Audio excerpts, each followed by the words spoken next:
headlights. I wasn't. You wasn't? Just existing is a struggle. Amazing Technicolor Shitshow.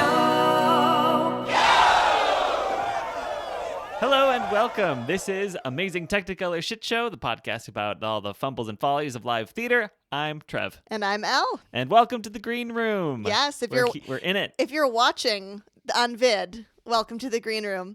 And if you're listening from a podcast app, obviously feel free to keep doing that. Whatever works for you. Hello from your eardrums. Yes, and also your eyes. We're in your head.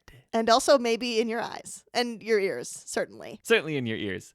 So, Elle. Yeah. I hear you're going to school me a bit today about some blind spots that I may have in the way of musical theater history. Yeah. So last week you mentioned that you don't know anything about Wagner other than that he's really polarizing. Obviously, some people love his work. Some people hate his work. Both are valid. So anyway, I'm going to just kind of briefly talk about his lasting influences in the world of opera and then also musical theater. Both as a force for good and evil. Right. Okay. Neat. I'm going to tell you everything that I know about Wagner. Okay. Sounds good. He's German? Question mark? He's German. Yeah. Okay. You're right. He wrote the Ring Cycle. Yeah. Which is very long and based on, I think, Nordic folk. Cool. Yeah. The Niederdudlung. Something like that. And I've always wondered if Wagner music supplies are actually Wagner music supplies, or if that. Do you know those folders, I thought it was like band folders that you get that say Wagner on them? Are those actually Wagner folders? That's not anything that I'm going to be covering today. So see, that's where my brain is. Further investigation Further required. Investigation is required. Well, neat. I'm happy to learn whatever you've got for me. Okay, so obviously, scholars and stuff study his work and could go on at length, and there's lots of books all about him and his contribution to the world of opera and music. But essentially, what I'm going to give you is the idiot's guide to Wagner. The shit show guide. Yeah. The shit guide. This is going to be your shit guide, your heavily abridged everything Spark you need Notes. To know. This is the Spark Notes version. I think that's nice about our podcast, that we give just a quick little just overview. Just a brief, yes. And I'm excited to know more about this because you like we mentioned, you took music history. Yes. I did not. Yes. And obviously there are going to be some through lines. Yeah. Because of how influential Wagner, I assume, was. I mean, he has a lot of influences. Is he also super polarizing? Yes. There are a lot of people that straight up hate Wagner, and I understand why. There are also a lot of people who really like his operas. So I'm not here to pass judgment, but I am here to kind of show you both sides of the coin. After you're done, you can be the judge. Cool. Sounds good. Yeah. Okay. You ready? Ready. Places. Thank you, places. All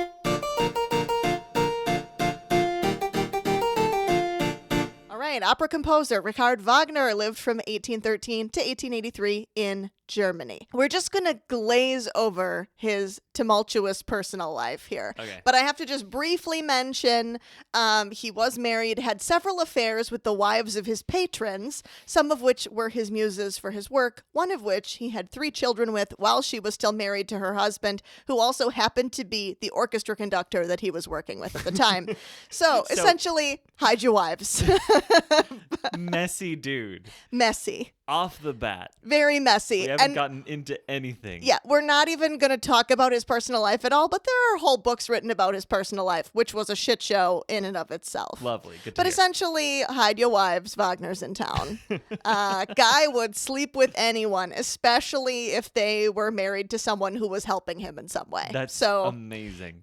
kind of already the worst. Okay, So, cool. but we got to go on to the real reason that Wagner really sucks. Wagner was radically anti-Semitic. Very, Okay. very vocal about this and his other political causes. So that's the main reason why Okay. last week when he was brought up, I said, well, he was a terrible person. Like he was Yes. literally the worst. That was what I was hinting at. Of the many reasons he's a terrible person, Of the many there's a reasons best why he reason sucks, he's a terrible person. that's the biggest reason why he's a terrible person. But we're gonna glaze right over all of his Okay. terrors. More books have been written about Yeah, that, I'm sure. we don't need to talk about that so much today. We're gonna talk more about like his work. Okay, so if you've heard his work, heard his operas, you might describe them as heavy. Sure. He got super into the ideals of philosopher Arthur Schopenhauer, whose views you could categorize as philosophical pessimism. So that's the view that life and existence are of negative value, that the amount of bad in the world exceeds the quantity of good, and that happiness is fleeting or unattainable, and that our very existence lacks inherent meaning and purpose. Thoughts on this? Thoughts on this philosophy, Trev? This is so comically evil that it's hard to believe that a real person subscribes to the philosophy. Yes. I mean, I can understand nihilism. Yeah. I can also understand like a Buddhist view that life is suffering, and Yeah. to suffer through life is to experience it. Mm-hmm. But just to say that it's a bad thing that we're all here, Yeah. that takes that Next takes level. completely separate from anything that makes sense. Right. Yeah. Yeah. So anyway, you can tell like right out the get-go, Mhm. we can understand why some people would describe his work as a slog. Yes. Okay. Is this starting to already Makes ring sense. true? Okay. It's torturous to listen to because it's torturous to go through our Because- daily lives. Just existing is a struggle. Right? Living is pain. Just living is pain, right? All right, So neat. obviously, knowing this philosophy, it's no surprise that his operas just have a heaviness about them. Okay, yeah. He also wanted his orchestras to be loud. He favored brass, especially low brass, and he's actually responsible for creating a new instrument, the Wagner tuba, which bridged the gap between horn and trombone. It is low, it is loud, and it's It haunting and a little unsettling. It goes blat. It blasts. Yes. Yes. Cool. So, what happens when your orchestrations for opera feature really heavy and loud brass in a time before vocal microphones? So you need hundreds of singers. You need your one solo singer to be insanely loud. Oh. Yeah. Okay. So, the singers have to get louder. Mhm. Wagnerian vocalists had to have incredible power, volume, and stamina. Why stamina? His operas were really long. Okay, this I have heard. The shortest being just shy of 3 hours. The longer operas of his, 4 to 6 hours. And that is for one single opera. His ring cycle, Der Ring des Nibelungen, which you mentioned. I knew it was Nibelungen. Or the Ring of Nibelung, yep. Uh-huh. It's made up of 4 epic operas, which were meant to be performed back to back on 4 consecutive evenings. That's approximately 15 hours of material back to back in 4 days. Goddamn. So now this ring cycle, there's about 1 million characters in it, right? Of course. But many of these characters are in multiple operas. So, for example, the singer performing the role of Brunhilde would have to appear in the final 3 operas. So, 3 nights in a row, this vocalist has to sing 4 hours of material over extremely loud, heavy brass. Jeez. Okay. Yeah. Yeah. So it's a very vocally demanding for the time. And the ring cycle is still performed today, sometimes in the traditional way that it was performed. For anybody who still believes For that life anyone is who not still worth it. is just really into suffering. That is Life is suffering, so Yeah. let's make everybody suffer more. so if suffering is your bag, it apparently step it right was for up. Wagner. right? Okay, so Brunhilde. Yeah. I'm picturing. The Valkyrie with the horns. Is that Brunhilde? Yeah. There we go. There you There go. we go. I knew If you Wagner. watched Bugs Bunny's That's Opera right. Doc, right? Okay. You got a nice little introduction to And I'm sure this. Yeah, it was. I forget what other episode we were talking about Looney Tunes as like the catalyst for turning something into a pop culture icon. Yeah. Like, mhm. of course, everybody pictures the little helmet The with the horns. helmet and with the the long horns. Yeah, exactly. blonde braids because Yeah. that's what Bugs Bunny wears. Yeah. Yeah, exactly. Interesting. Okay.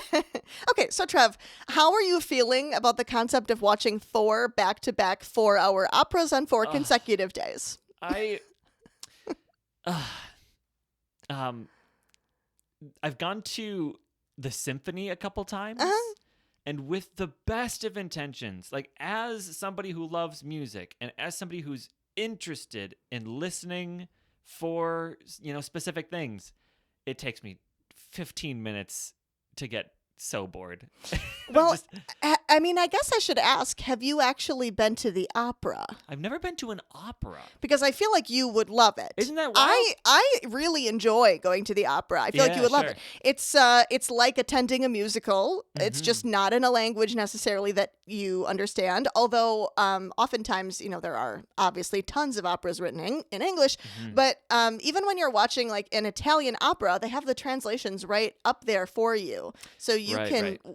it's like watching a foreign film, but a musical. And there's usually beautiful costumes and beautiful set pieces. Yeah. And it's a great time. And they're often really emotionally moving. So honestly, if you've never been to the opera, go to the opera. It's going to be a cool and eye-opening experience for you, especially if you like musical theater. Yeah, I bet. But an opera that's extremely loud and heavy, Yeah. that's okay, so 4 honestly, hours long, and you have to do this for 4 consecutive days. Yeah, that's not happening. That's the yeah. loudness would help. I would Yeah. rather watch not for 4 hours. Eesh. Yeah. Yeah, this would not be fun. Yeah. This would make me suffer. This That's would what make my life full That's of what I thought, suffering. but we're all about suffering today. We are. So I teased that there was going to be some talk of his lasting influences on the yeah. world of music and theater, right? What do you think of when you hear this? Bottom. A shark. But yeah. Watch yeah, out. exactly. You think of a shark, right? Uh-huh. What do you think of when you hear this? Bum bum bum bum ba ba. A tall, black helmeted man, copyright exclusive, Yeah. walking down a long platform with lights on the side. Exactly, Uh-huh. right? Okay, so one of the most influential things that Wagner did was his use of leitmotif. Okay. A yeah. leitmotif, it's a recurring theme throughout a composition or an opera or a musical or a film. And that theme is associated with a particular person or a particular idea or situation, okay? So before Wagner, when it came to opera, singers would come out, they would perform an aria, and then they would sing a little recitative that would kind of connect the plot, and, we'd figure out what's coming next, right? Mhm. That was that. But after Wagner, small little themes or motifs would come back every time a certain character was on stage or a certain idea or a certain concept was being brought up. And this would help the audience to kind of figure out how you're supposed to feel about the situation, right? And it really maintained the drama and the tension, and it really heightened the vibes. What kind of suffering should I be feeling right now? Yeah. Should it be? Is it unrequited love that Should I be simply can never forlorn? be? Yes. Is it envy? envy? Is it Wrath? right? Is it wrath? Is it revenge? Uh-huh. Not all kinds of suffering are bad to watch. You can watch The Real Housewives and watch some crazy, personal drama play out, and it's kind of fun to watch, But right? you've got moral superiority because they're all rich. Yeah, exactly. Uh-huh. Right. So this leitmotif idea, it really it builds the drama, it builds the situation, and it's a very influential tactic when composing. Are you saying that you're not saying that he created this idea, but that he used it? He brought it into the pop culture? Honestly, he is kind of known for creating that. He's the Okay. first composer that that really did that. Interesting. Yeah. So that is the thing we give him credit for. The begrudging credit to Wagner. I'm not saying that everything Wagner did musically was bad, because Sure. I don't believe that. I'm not a huge fan of his operas, but I will admit that he has some long-lasting influence, and I think this is one of the big ones. Yes, absolutely. So because even today, modern musical theater, that we use that all the time. All modern musical theater composers use this. And also, of course, film composers. John Williams, for example, right? Both of the ones I gave you as examples. John Williams is sort of the king of the leitmotif, and it's fantastic. All the different little themes in his Harry Potter music, right? There's the Hedwig's theme, and there's like the mischief theme, and there's all kinds of different themes that he uses. And that's one of the reasons why his music is so iconic, and you can recognize it instantly. He's really good at that, right? So any other good theme songs come to mind? They're really good examples in Hamilton, too. If anybody needs some current examples, the Alexander Hamilton comes up every single time he comes onto the stage. Yeah. Either in words or in the orchestra. Exactly. And also the Aaron Burr, sir. And having the little syncopated little beat after Aaron Burr, sir. Yeah. Comes on every single time that Aaron Burr comes on the stage. Yeah. And so it helps you understand what's going on Exactly. if you need a little bit of a reminder who these people are. Yeah, and it's definitely like sometimes it's subtle. Like sometimes it's just like in the orchestration underneath what's going on. And it is a cool way of like connecting, the music in I also a work. love this is one that Andrew Lloyd Webber does a lot, is that he will take a little melody thing and he'll put different words to it at different times in the show. In Jesus Christ Superstar, there's this line that goes do do do do do do do do, and that line is in like half of the song. Yeah. But they're always singing different lyrics to that line. Yeah. It's very, very fun. And he does that in a sequence too. So he'll do it like in multiple like keys, and it'll like kind of transition into new keys as well. Totally. So musical sequence, if you ever take a music theory class, you'll talk about sequences. But anyway, without getting too far into the weeds, that whole leitmotif thing, big influential concept that Wagner essentially is responsible for creating. Gotta give the guy credit where credit's due, even though he was kind of the worst. That is a big thing he had done. He did a big thing. Yeah. So he also believed in this idea of Gesamtkunstwerk, which is The Gesamtkunstwerk. Yes, which is the German word for total work of art. Yes. So that's an artistic concept where multiple forms of art, like music, drama, and the visual arts, are all combined, and the focus is on all of them to form a single, cohesive, and immersive experience. So, yeah, we agree with this. Gesamtkunstwerk. We agree with this too. That's what's coolest about That's this. the best thing about musical theater. Yeah. Yeah. So, yeah, we agree with that too. But in order to achieve this Gesamtkunstwerk, he built his own theater, the Bayreuth Festspielhaus, or Festival House, which was, in a way, the first modern theater. Cool. So he wanted to achieve total darkness outside of the stage to remove distractions, which led him to be the first person to put the musicians in the pit underneath the stage instead of just because in he front hated of the them stage. so much. Because he didn't want to see the light that they needed for their music, right? They needed to look at music, and he did not want to see the light coming from there. So he shoved them underneath the stage so that it could be totally dark in the theater when he wanted it to be totally dark. So that idea of the musicians in the pit under the stage rather than in the front, which is how they had done it, before that. His theater also featured continental modern seating design, which is essentially that ramped floor, no center aisle. The boxes are not the best view. Like, he honestly didn't have boxes in his theater. So the idea is that there isn't really a bad seat, and that if you pay a bunch of money to sit in the box with the best seat, that's not really the best way to experience the work. That everyone in the theater can experience the work the same way. Huh. I guess I can see that. So when you picture like a modern theater that's like really wide and really, it has that slope to it, and no center aisle, Yes. That's right. that's You want the there design. to be center seats. Exactly, That makes because a you lot of want sense. seats in the middle and not an aisle in the center. Interesting. So that idea also. And then the theater was also built with acoustics in mind, without a lot of extra adornment like fabrics that would dampen the sound. Oh, Because sure. obviously, he wants it to be super frickin' loud. Yes, so and he doesn't care about beauty. and he doesn't care about stuff like that. He Uh-huh. wants you to be literally only paying attention to what's going on the stage and nothing else. Gosh, I love walking into an auditorium that's like festooned with Yeah. beautiful things and Yeah. jewels and Uh-huh. everything everywhere. I Yes. love that. I know, me too. So I I don't care about disagree. the acoustics. I disagree with this Uh-huh. part of it. But I think it is kind of cool how there is total darkness when you go to see a musical usually. Yeah, Like, true. that does kind of help with the immersive experience. He had the idea to put it in the dark. Yeah. I guess. And that is what a lot of theaters look like today. Interesting, yeah. Okay, so now, Trev, I've given you The Idiot's Guide to Wagner.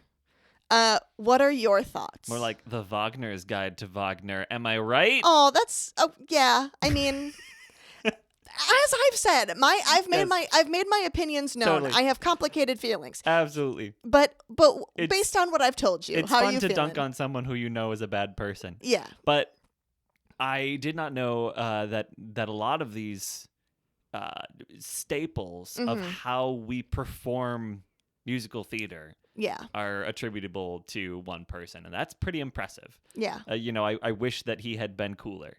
Yeah. But it's pretty cool to learn about it. Yeah.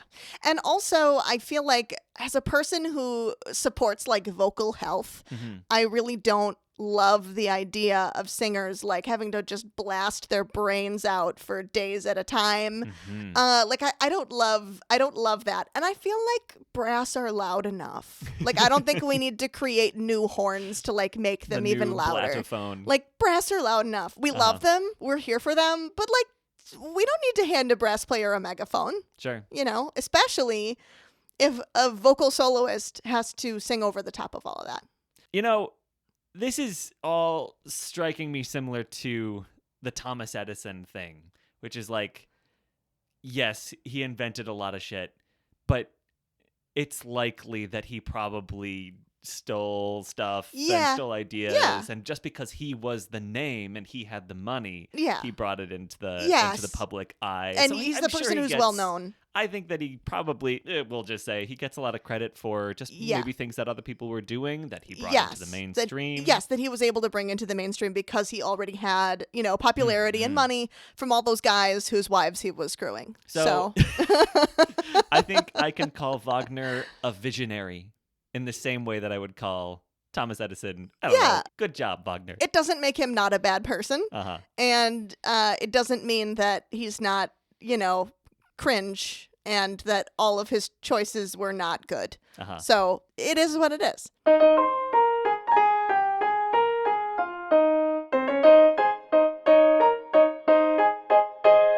All right, we've got 2 short listener stories for you from Molly. Molly writes, I was on the direction team for a high school summer production of Into the Woods. First of all, bold. Yeah. We were performing it on a school gymnasium stage, and so we had pretty much nothing for tech. Of course, we weren't using live musicians at all, so we had the performance tracks from MTI. The problem with performance tracks, they can't vamp. So, for anybody who needs a primer on this, often in musical theater, there'll be a small section of music that's meant to be played on a repeat for as many times as needed for like something to happen on stage. Or like a transition or Mhm, whatever, right. yeah. So it's just like maybe it's 2 times, maybe it's 7 times, you don't know. But if you're using performance tracks, that just means that there is like an MP3 that plays and you get as much time as you get. Mm-hmm. So for Cinderella and the Baker's Wife's song in the show, the introduction was just repeated some number of times. It was a vamp in the original score, but we were just stuck with what they gave us. And the actors were having a lot of trouble getting their entrance right. So I came up with a plan.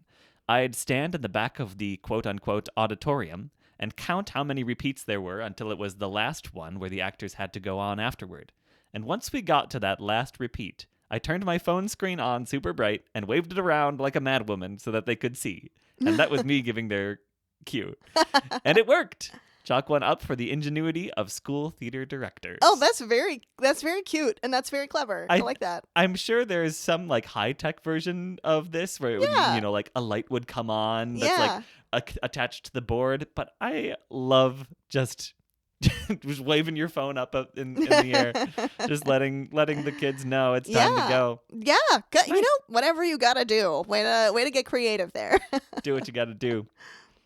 Another small one. For this show, I was on the tech crew for a production of A Christmas Story, the play version. Among my many duties on crew was the moment when the bumpus hounds steal the turkey from the car after Ralphie leaves the door open. I don't know A Christmas Story very well. I actually don't either. But yeah, I love this setup. This is great. This is polarizing, but Elle and I are not a Christmas Story family. We just haven't. I never really grew. I didn't grow up watching it. But apparently there's a scene where the bumpus hounds come and steal a turkey. Cool. Here's how it's supposed to go. The lights on stage go out. I run on stage to grab the turkey. There's a lot of barking and snarling sounds. I take the turkey off stage and then the lights come up and the turkey is gone. But what happened is this. The lights went out. I ran on stage and the lights came up. I hadn't even taken the turkey yet. Against my better judgment, I froze for a second, like a mouse caught in a trap.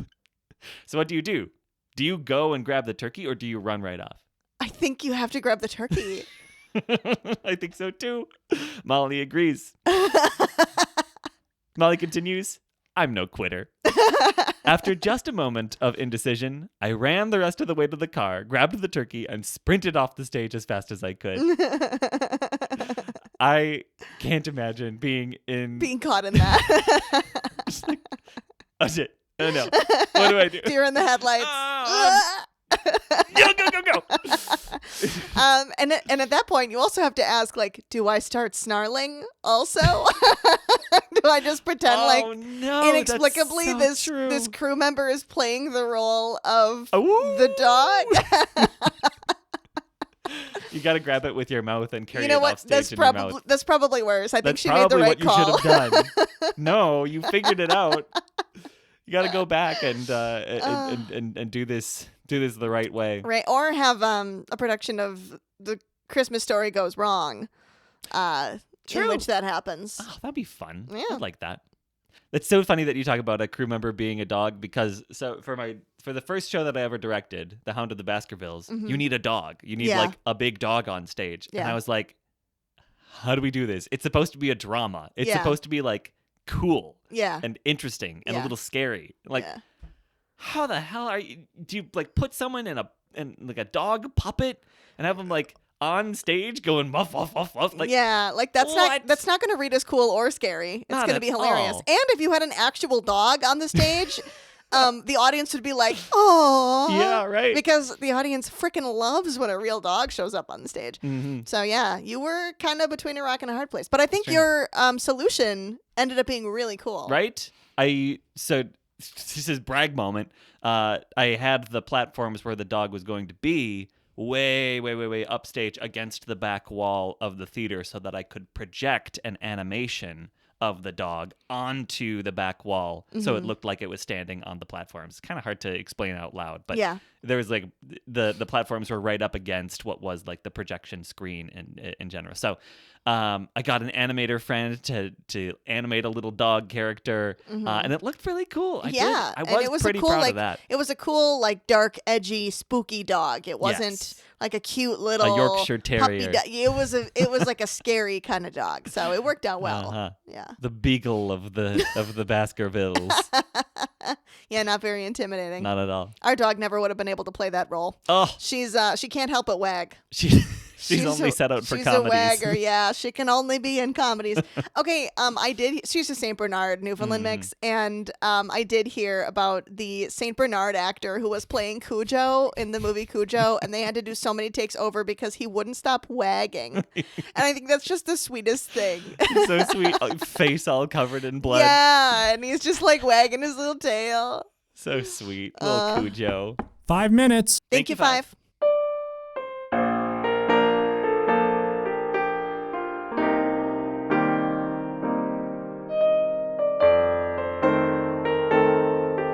All right, right, Trev, we talked about leitmotif, so we're going to play a Ooh. theme song guessing game. Oh. I'm going to give you the first few pitches only on a la with no rhythms. I want you to try to guess the theme song, all right?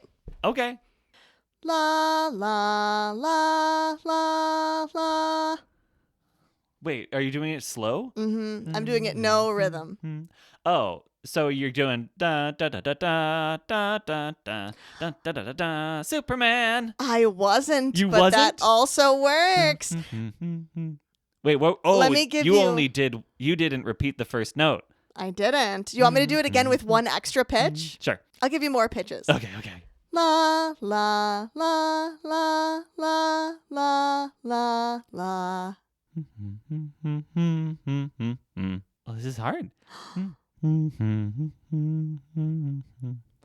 Yeah, you're even doing the right rhythm now. Am I doing it? Da da da da da da da. Yeah, Yeah, it's that yeah, one. yeah. Nod. It's the Gilligan's Island theme. Oh, I was on the offbeat. So Oh, I was going da da da, but you were going da da da da da da da da. that's why it's hard because cute. I'm not putting the rhythm in for you. All right. See, okay, this one's gonna be hard then. Very tricky. Okay. It's very sneaky. Very sneaky. Okay, Okay. ready for the next one? Yes. La la la la la la la la la la la la la. Is that it? Mm-hmm. Na na na na na na na na. I think you might get this one because I know this is a show you watched in your youth, as did I. I was like, Are you ready, kids? SpongeBob SquarePants. No. No, it's Timmy was an average kid. Yeah. We don't want to understand. Yes, exactly. Fairly Odd Parents theme song. Very good. One of the best theme songs that there is. Yes, yep. And to be fair, the opening of it doesn't really give away a lot. Yeah, but like true. you have to listen to the rest of it because the rest of that theme song is really good. Mm-hmm. All right, ready for the next one? Yeah. La la la la la la. Da da da da da da da da. You're going way too fast. I was pretty close. Yeah, it's only a little bit faster than that. Thank you for being a friend. Oh man, this is tough. This is a 90s, early 2000s sitcom. Okay. Very famous. The most famous 90s, early 2000s sitcom that there is. So no one told me life was gonna be this Oh, way. I'm sorry. That's not how it starts. I'm sorry. Oh. It's that. It's I'll be there for you. Yeah. Okay. It was tricky because that's not the way that one starts. Okay, right, yeah. Well, so that's why I didn't get. That's why. That's why. why. That's why I didn't I'm get it. sorry. I led you astray. I think it's maybe I'm just singing. But that's the really iconic part yeah, of the song. that's the iconic part of the song. Other yeah. than. Yeah, I could have just done that and then Yeah. I'd given it away. Okay. I gotta redeem myself here. Okay. La la la la la la la la la la. Oh, funny. I did not think these were going to be this hard. Yeah, it's interesting. The next part is la la la la la la la la la. Okay, it's Cheers. Yes, it's Cheers. This is hard. It's really tough when you don't know like which notes are stressed Yeah. and like which ones are like which ones Because are I'm giving on the it beat. to you. I'm giving it to you without rhythm, so Yeah. we're being extra And tricky. if you were doing it with rhythm, yeah, then it would you be would get super it easy. immediately, and That's then really there would be interesting, no honestly. game to it. Yeah. Yeah. I have a feeling you're gonna get this next one. Okay, solid. La la la la la la la. Well, it's nice that it starts with the that the first note is stressed. I want to swing it for no reason. Da, da, da, da, da, da, da, blah. It's literally exactly what I sang. I have a feeling our listeners are going to be a little frustrated if you don't get this one. You did talk about this earlier. this show In this game. during this game? Yeah. Trev.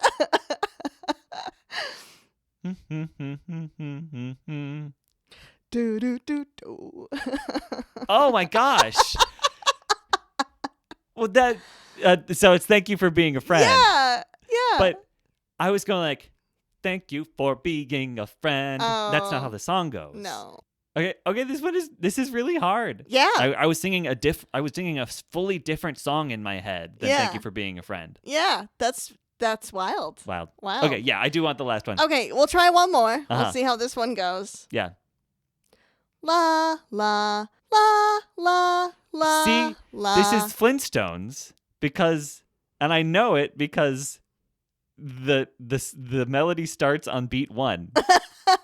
La la la la la la, and like that's how it goes. That's wild. It has everything to do with whether or not you start on the first beat of the measure or not. Wow. All right. You know, I think this might be uniquely the way that your brain works. No, Maybe. What? No, you don't think can't be. You I'm wanna normal. Do you want to give me one? I'm regular. Do you want to give me one and we'll see? Is this a challenge? All right. Yeah. And deliver it the same way I've been delivering them. Yeah.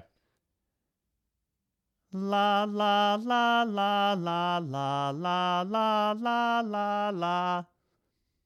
That's SpongeBob. Yeah. Yeah. Because it does that little repeaty bit. Mm-hmm.